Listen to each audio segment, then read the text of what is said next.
National Fishermen and Pacific Marine Expo are proud supporters of the Galley Stories podcast, as we make similar efforts to highlight the people and topics that define commercial fishing.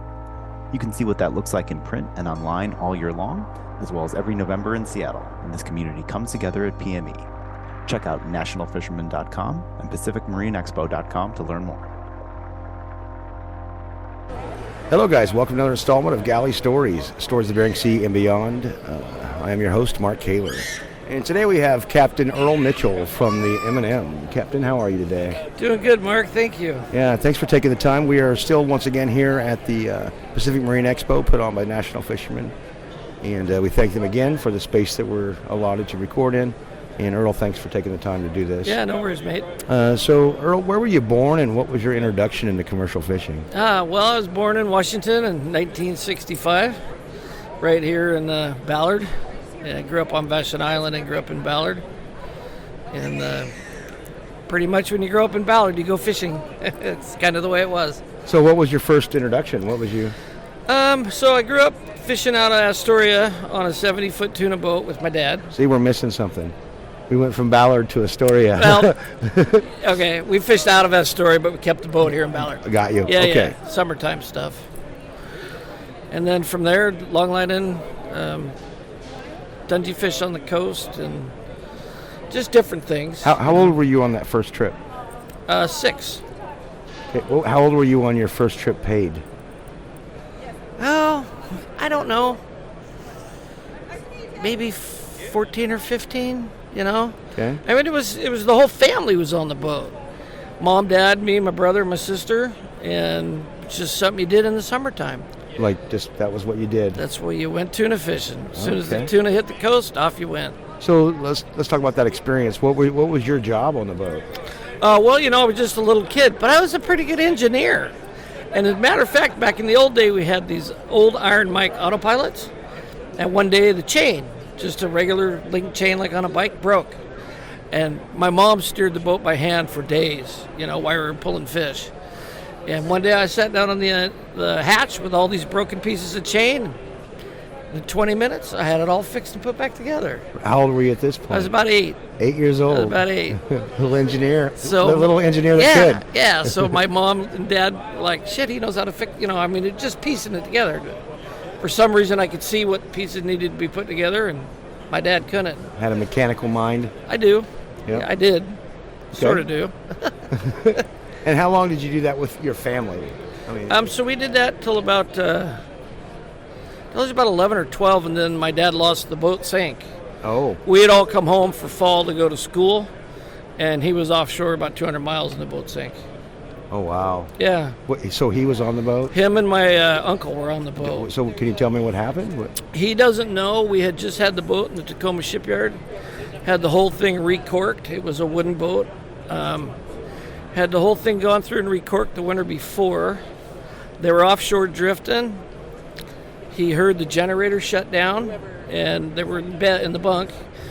And he took one step down into the engine room, and it was full of water. And so they just threw the life raft and the skiff in the water and jumped in, and that was it. Within just about an hour, the boat was gone. Mayday call at that point?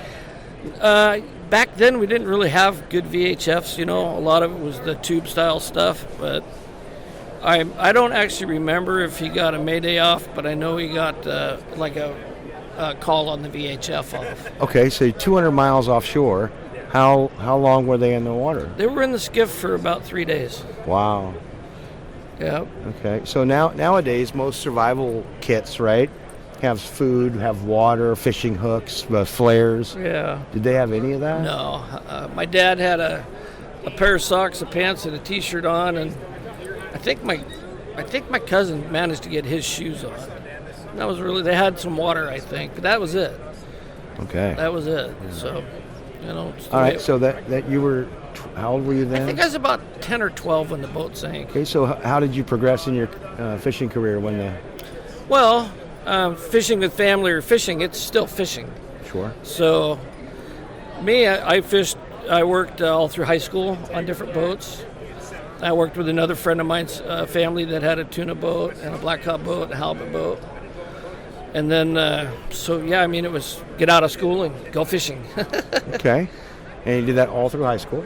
Yeah. So then obviously when you got done with high school, you went back to the sea? I did. I went to school. I got a license. I worked up in the Arctic for Crowley for several years. I worked on my mate's and master's license down in the Gulf of Mexico for a while on the oil rigs. Just shit like that. But I always rotated back around fishing. Okay. So let's keep progressing. So what brought you back to Alaska? Because obviously you're well, not to Alaska, but to the Pacific Northwest in general. Yeah, well, I never left the Pacific Northwest, and I always managed to find my way back to Alaska, every year. So, but in this case, about 30 years ago, I guess, 34 years ago, I was working with a really good fish company, running a couple of boats for them, and it was just like, I think I just want to do this. And it's worked out. Happy and content? I think so. I don't know about content. My wife would say I'm never happy, but I love being on my boat. And the biggest problem now is we don't get enough fishing time. Too many regulations, too many other fisheries causing problems in other fisheries. And it's a huge problem. No more herring fishing. That was a big deal. Yeah. That was a big deal, and it's all gone. So. Now, it seems like now the only herring caught really is for bait. Yeah, we're not doing the roe fishery anymore. Mm-hmm. Mm-hmm. So, what's been your best time on the water, or best day or time on the water? My best time on the water. I don't know. I really enjoyed the early days of the herring derbies. Sounds like somebody's just rolling something right by us I think here. they're moving a wall. Sorry about that noise there, guys. Yeah. So best time was during the herring fisheries? During the derby days of herring. Yeah, I like that. I like the 20-minute opening, catch a couple 1,000-ton type thing. Oh yeah, real quick. Yeah, it was a lot of fun. Yeah, and then explain that fishery a little bit. It was seining? Yeah, it was purse seining, and then up in Togiak, they'd also did the gill netting. Yep. But I can't imagine gill netting herring, man. It's a mess. It's just a mess. Oh my god. Shit everywhere. And they're small enough, right? And there's just got to be a ton of them in the net. Yeah, it's a nightmare. You need to get through 5 feet of net every 15 minutes or something. But it's a very efficient way to catch a high percentage of roe, and that's all the fish companies want was the roe. Sure. What about your worst day on the water? I don't know. About 7 years ago, I slipped, I'm going to call it, and I broke my knee. And that was a bummer because it's been hard to get back to normal from that. I'm still not back to normal from it. So that's probably one of my worst days. You get the call where your friends have died and boats have sank. I mean, that kind of goes hand in hand. But personally, for me, it was getting hurt. Yeah, especially when we're getting older, it's harder to recover. It is, yeah. It's real hard. What has the sea given to you, Earl? Well, I met my wife on a boat. I've been married for 34 years. My son works with me on the boat. Got no complaints. I enjoy the lifestyle. I work your ass off for 4 or 5 months and then come home and have time off in the winter. Now, this is going really quick, so let's ask how you met, how you and your wife met on a boat. Well, I was a mate on a processor, and I was 21 or 22, and she came on the processor to work as a processor, and it was for snowpack fisheries way back in the day. Oh yeah. And I don't know, we kind of hit it off on the boat, and then I had to chase her around the waterfront all winter long, and anyways, there we are. We got married 34 years ago, and it's still are married. Okay. Yeah. What has the sea given to you? Healthy respect.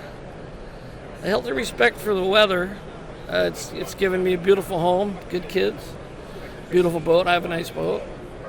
So I like being on the ocean. Yeah. So some guys I think go fishing just to they have to make enough money to get by. I like doing it. And I think there's a difference there. Oh, sure. I like being on the water.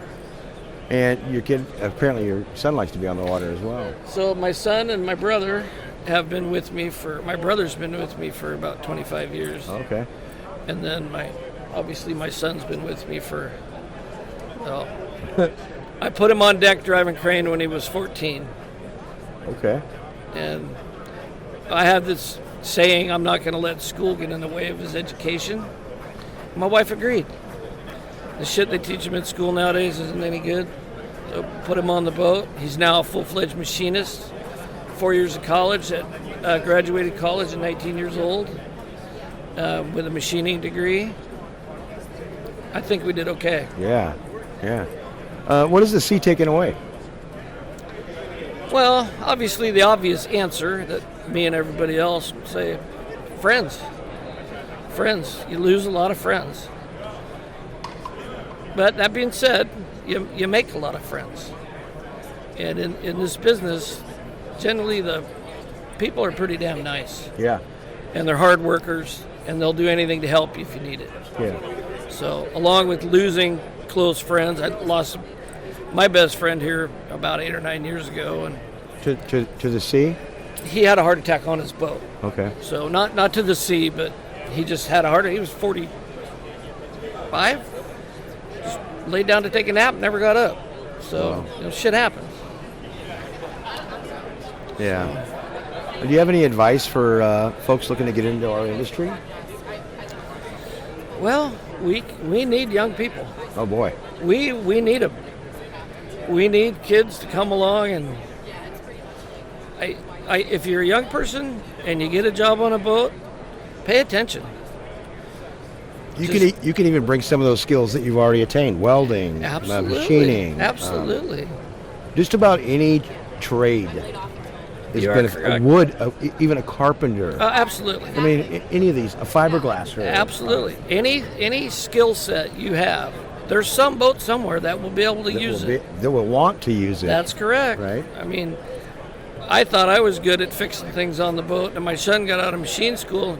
Shit, he fixes all kinds of stuff. It's awesome. And he does it correctly. Maybe that's why the M&M's so nice. Well, thank you. We try. We try. Well, it's a well-known boat. Yeah. It's getting, we've been trying to get it back to shape. Yep. So, Earl, thanks for taking the time, but do you have any final thoughts you'd like to give us today? No, I want to say thank you for having me on, and my final thoughts would go back to the young generation. Give it a try. It's not for everybody. I hired a green kid last year, never been on a boat before, from California. Turned out to be a super duper hand. Really? Excellent hand. And all I can say, I mean, don't be afraid. And it's nerve-wracking. These young kids, they got to walk down the dock and walk up, hey, man, I'm looking for a job. I know it's hard. I had to do that 40 years ago. You walk up to some halibut boat and say, hey, guys, I'm looking for a job. And they, oh, no, we don't need anybody. But you just keep trying. Somebody might. Somebody might. That's right. But before we do go, a couple of other things popped up here. Just a little bit. Describe to me the difference of fishing when you started and the fishing today. Technology. And the people. It's the technology. The American fisherman has absolutely figured out how to catch fish. The technology and the gear, the boats, the engines, the equipment. Crews are better trained, less injuries. Safer, yes. Technology has come along. Look at what we're at. Some of the most expensive, top-of-the-line equipment right here in front of us today. Mm-hmm. That equipment makes your life so you can concentrate more on fishing and not fixing things. Roger that. Roger that.